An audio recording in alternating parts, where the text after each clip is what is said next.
What's up, guys? Welcome to Daily Dose of Reddit. This is your host, Zach, and today's subreddit is r/ProRevenge. This story is called, Teacher Tries to Use My Disabilities Against Me, I Got Her Fired. This takes place in the fall of the 2016 to 2017 school year. I was a senior at the time. Hey, same. The teacher in question was an English teacher that we will call Miss Dog because her name could also be a type of animal. Miss Dog was particularly nice for the most part. She had a really high-pitched and nasally voice that she loved to hear at all times. The first day of school, I introduced myself to her and asked if she could read over my 504 plan. For people who do not know, a 504 plan is an accommodation plan used in public education when a student has certain disabilities that need accommodations. In my plan, it stated that I am a high-functioning autistic. I needed clear and concise written instructions and a special chair because of my spinal issues. I had scoliosis as a kid and had a spinal fusion operation my freshman year, so I was known as the girl with the back brace in middle school and the girl with the metal back in high school. Essentially, everyone in my grade, which was also everyone in this particular class since it was English 12, knew I needed a special chair. Back to the first day of school, I introduce myself to Miss Dog and ask if she read over my 504 plan. She brushes it off and does a, yeah.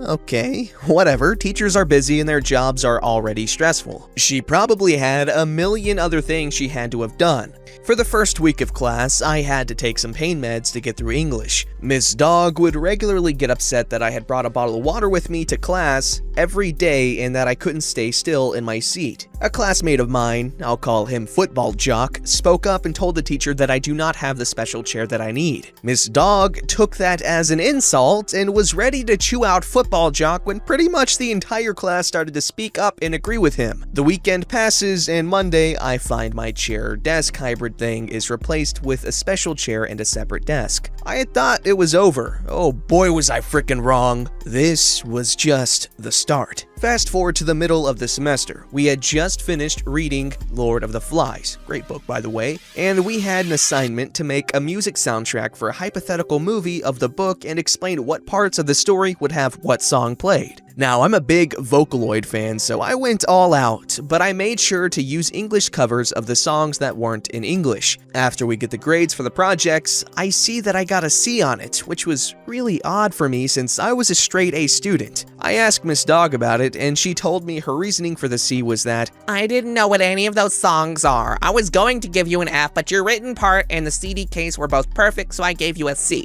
All while not looking away from her computer screen. I wasn't happy with that answer. I told her, in the middle of class when you said everyone did a good job, you mentioned that everyone's project had songs you've never heard before. Did you give everyone else an F as well? She turned to me with a big scowl before just turning right back to her computer where I saw her change my grade to an A-. Not that I wanted the plus, but enough to save me from getting told off at home for getting a bad grade. And then comes the icing on the cake. All semester, Miss Dog had been doing things to kind of single me out. She always assigned me with the dumb kids of the class. No matter how stupid it sounds, this dude literally drew a picture when the question sheet said, draw your own conclusions. And whenever Miss Dog did this, I would always calmly and politely take it up with her and she'd fix it by the next time with a sneer. It's December, right before the holidays. Miss Dog assigns a scholarly paper about a real social political issue with 3 sources. The topics of the essay were assigned to us randomly. We had no say and we couldn't even change them. So my topic was something along the lines of why Obamacare is bad. I was also taking a health occupation class at the school district's vocational tech center, and my grandma is a licensed medical biller, meaning I know a thing or two about health insurance. A few days go by, and I cannot find a third source stating that Obamacare is bad. I ask Miss Dog for help, saying that I can't find a third source for my stance. She tells me, 2 is fine then. I thank her for her help and get to work writing my essay. The due date is the day before the break, and we all turn our papers in. One happy Christmas and New Year's later, and I get to English class. Miss Dog is standing up at the front of the class as we all come in, which is really odd for her to do. The bell rings and Miss Dog starts her rant. I had high hopes for these papers. I had hoped you all would follow directions. She looks at me while making direct eye contact. I had hoped that you all know that I told you all 3 sources, not 2,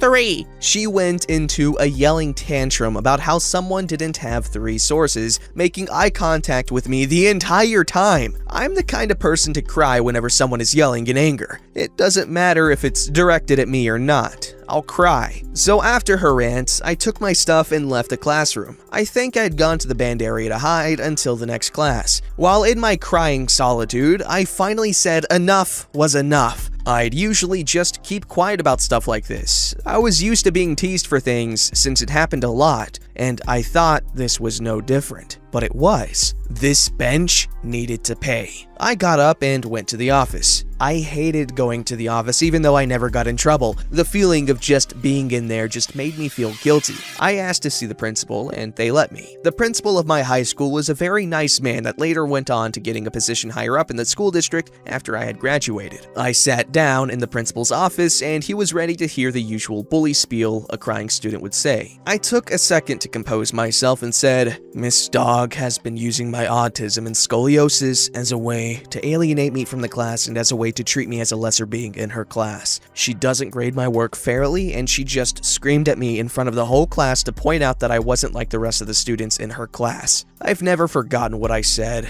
or the principal's face either. He sighed and muttered something along the lines of, "Jesus Christ, not again with Dog." Turns out I was not the only autistic student that Miss Dog had done this to. Every student with autism or any other sort of mental or physical condition that were put in one of her classes was given this treatment by her. I decided to keep it going. It was already over for her, so why not make it as good as I could? Miss Dog has also repeatedly shown me mental abuse during class by doing this bullcrap and that bullcrap. I went on for I don't remember how long with glorifying the events of everything that had happened in that class. Miss Dog looked at me. Well, as the student with a mental disability, I say that she emotionally abused me during class by harassing me with hurtful looks. I hate using my autism in a scummy way like that, but in this case, I played it up so much that I should have gotten an Oscar. I said how she'd constantly threatened me to fail for my autism, how she'd given me bad grades for my autism, how she did so many more things that may or may not have happened because of my autism. I also made sure how most times her class was physically painful for me on most days because she would take my special chair to use it as a footrest and make me sit on an uncomfortable stool, which was true. She did take my chair quite often and then scold me for bringing a water bottle into the classroom when I had to take some meds for the pain. I was Michelangelo, and all these accusations against Miss Dog was the ceiling of the Sistine Chapel, my masterpiece. I don't snitch, but when I do, I squeal like a pig. Every single wrongdoing that Miss Dog had done to me, and others in my class as well, were told to the principal that day. For the rest of the semester, I had to spend the time I'd be in English in the main office. I was exempt from the exams for the class and had automatically passed due to my flawless straight A's and 3.7 GPA. I had learned that the day of the exams, the principal had gone to Miss Dog's classroom when first period started. He told her she wasn't allowed to administer the exams and that he would instead because she was fired and needed to get her personal belongings and leave the school property immediately. I don't know how true the part where she was fired in front of students was, since I was told that part by other students from the rumor mill, but I know for sure that she was indeed fired. But that wasn't it. I was in marching band in high school, and my school's band was about 300 kids my senior year. My grandma also did their student accounts. I told my grandma to send a newsletter out to all the marching band parents about how they need to be aware that some teachers are not there for the best interest of their students. And we made sure to put Miss Dog's name in it along with her crimes against little ol' me. 300 students, which meant around 600 or more parents. Parents that work at other school districts in some cases. Miss Dog is no longer allowed to work at any school or educational facility. She is also not allowed to work at places that work with disabled people. Last thing I heard of her was that she was working 3 part-time jobs in fast food. Not 2,